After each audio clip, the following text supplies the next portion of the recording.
Assalamualaikum warahmatullahi wabarakatuh. Di sini saya akan mensimulasikan alat peraga ular tangga bilangan bulat yang sudah saya buat. Nah, bagaimana cara memainkan ular tangga tersebut?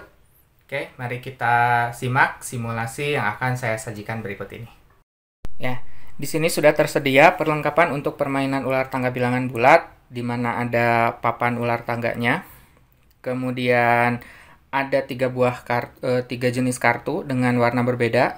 Yang kuning itu untuk pengerjaan pengurangan bilangan bulat, yang merah untuk operasi penjumlahan, sementara yang putih ini sebagai dadu. Kemudian ada satu pasang pion ya. Di sini saya memberikan tanda ya. Di sini berarti ini bagian depannya, sementara yang tidak ada tandanya ini adalah bagian belakangnya. Nah, apabila di kelas kita hanya baru mengajarkan operasi penjumlahan saja, maka permainan ini untuk kartu yang kuning kita abaikan dulu. Ya. Nah, di sini berarti kita fokus nanti ke anak itu setiap kotak dengan kartu putih ini harus dijumlahkan. Dan nantinya ini untuk yang warna merah, kalau mereka menginjak kartu warna merah, itu harus mengerjakan tugasnya. Oke, bagaimana cara memulainya? Tentunya yang pertama ini pionnya harus kita letakkan di angka 0, posisi 0-nya ada di sini, dengan menghadap ke kanan ya. Jadi ini yang ada tandanya itu dia menghadap ke arah positif. Kemudian ini biasa kita kocok dulu harusnya. Ya, ini kita balik. Jadi nanti anak-anak akan membuka kartunya. Ini juga kalau sudah dikocok, kita balik. Nah, setelah kita menentukan siapa pemain pertama yang berhak maju, berarti pemain tersebut harus membuka kartu dadunya. Misalkan ini, kita buka. Nah, ternyata setelah dibuka ini adalah angka 3. Karena tadi operasinya penjumlahan, berarti pemain tersebut harus menjumlahkan angka di mana dia pionnya berdiri dengan angka 3. Ya, misalkan ini pemain pertama adalah warna biru. Dia awalnya ada di angka 0, berarti dijumlahkan 3, berarti maju 3 langkah ya. 1, 2, 3.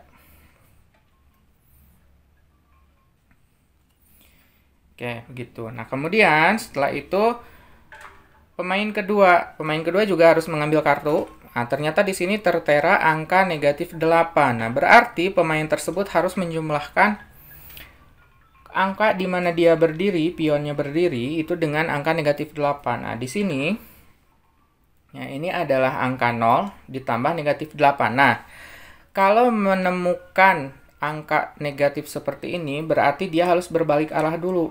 Awalnya dia menghadap ke kanan, berarti berbalik arah ke sebelah kiri. Nah, seperti ini. Jadi dia menghadap ke sebelah kiri, dan kemudian melangkah maju 8 langkah. Berarti dia majunya bukan ke kanan, tapi ke kiri sebanyak 8 langkah. Nah, di sini ternyata yang pion ini, dia menginjak dadu kotak warna merah. Berarti dia harus mengambil satu kartu warna merah. Nih. Nah, kemudian dia harus mengerjakan 6 tambah negatif 5 itu berapa hasilnya, dituliskan di buku catatan. Nah, begitu permainan berlangsung. Ini juga berlaku untuk pengurangan ya. Hanya saja kalau pengurangan itu berarti mundur, kalau penjumlahan maju.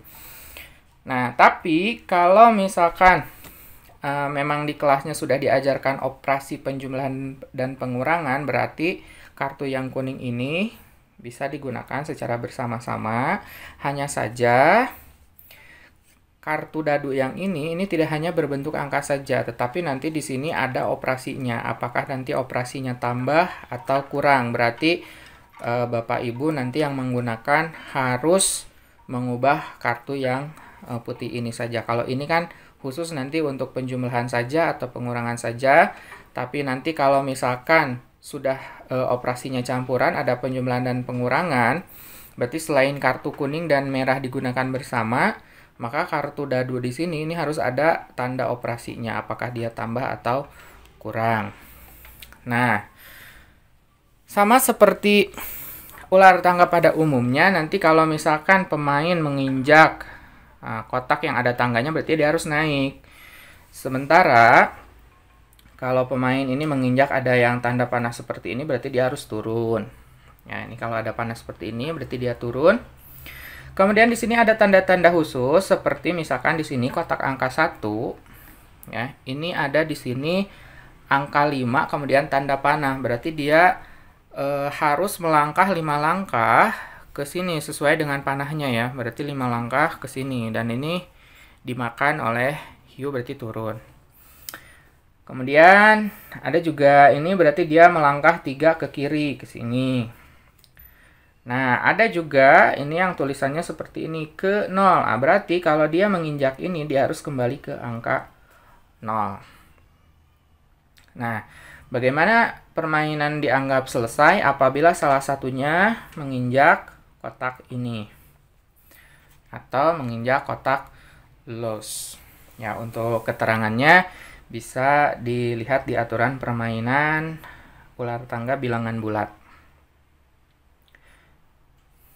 Ya, seperti itu sedikit simulasi tentang penggunaan permainan ular tangga bilangan bulat sebagai alat peraga matematika. Nah, itu tadi sedikit simulasi terkait penggunaan alat peraga ular tangga bilangan bulat. Semoga dengan simulasi tadi bisa memberikan penjelasan yang baik bagaimana cara penggunaan alat peraga tersebut dan semoga bisa dipergunakan untuk media pembelajaran terkhusus dalam mengajarkan operasi hitung bilangan bulat. Saya ucapkan terima kasih, mohon maaf atas segala kekurangannya. Assalamualaikum warahmatullahi wabarakatuh.